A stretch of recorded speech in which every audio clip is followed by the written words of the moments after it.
समीपम जिभ्योपस्थ जयो धृति। जो रसेंद्री को जीत लिया वो सब विजय प्राप्त कर लेगा। जो रसेंद्री और जनेंद्री पर संयम प्राप्त किए उसने विश्व को जीत लिया, वो धृतिवान, वो सच्चा धैर्यवान है। रसेंद्री और आप यदि जनेंद्री का प्रयोग न करें तो कुछ दिन बाद आप इस पीड़ा से मुक्त हो जाएंगे। किसी भी तरह से जनेंद्री सुख का प्रयोग न करें तो आप देखें कुछ दिनों के बाद आप शांत हो जाएंगे। आपका हृदय बिल्कुल उस विषय में खिंचाव ही नहीं करेगा।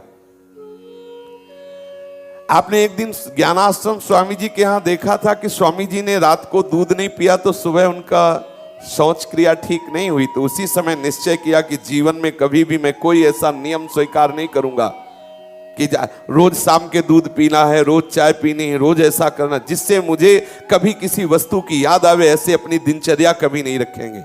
बाबा ने जीवन में नियम लिया था कि कोई हमारी दिनचर्या में ऐसा नहीं होगा जिससे कभी ऐसा लगे कि यार दूध नहीं मिलेगा तो पेट नहीं साफ होगा, वो वस्तु नहीं मिलेगी तो हमारा आज काम नहीं चलेगा। ऐसा नहीं होना चाहिए।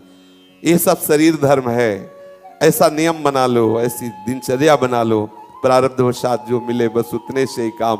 कभी ऐसा लगे कि शौच आदि नहीं तो आंवला त्रिफला आदि रखो, पा लिया।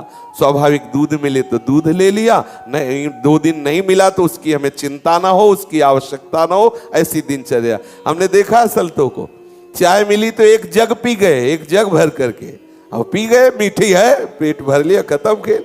नहीं मिली तो महीनों याद नहीं आई कि ऐसा नहीं कि अब चाय नहीं तो सर दर्द कर रहा है, बड़ी परेशानी हुई। साधक को, जवान साधक को, वृद्ध शरीर तो जैसी श्री जी की इच्छा, जवान साधक को ऐसी दिनचर्या रखनी चाहिए। कोई भी अपनी दिनचर्या में ऐसी वस्तु नहीं होनी चाहिए जो हमें याद आवे, जिसके बिना हम बेचैन हो जाएं। बाबा कहते साधक होकर के इस शरीर को सजाना मतलब पाखाने को सजाना है। पूज्यपाद सूड़िया बाबा कहते पाखाने को सजाना है। अरे संसार के सत्यत्व, नित्यत्व, रमणीयत्व को ही मिटाने के लिए तो तुम साधक हुए हो। संसार के भोग सत्य है, संसार बड़ा रमणीय है, बड़ा सुंदर है, इसी बात को मिटाने के लिए तो तुम साधक हुए हो। और इसी में तुम अरे त्याग पूर्वक भजन करो।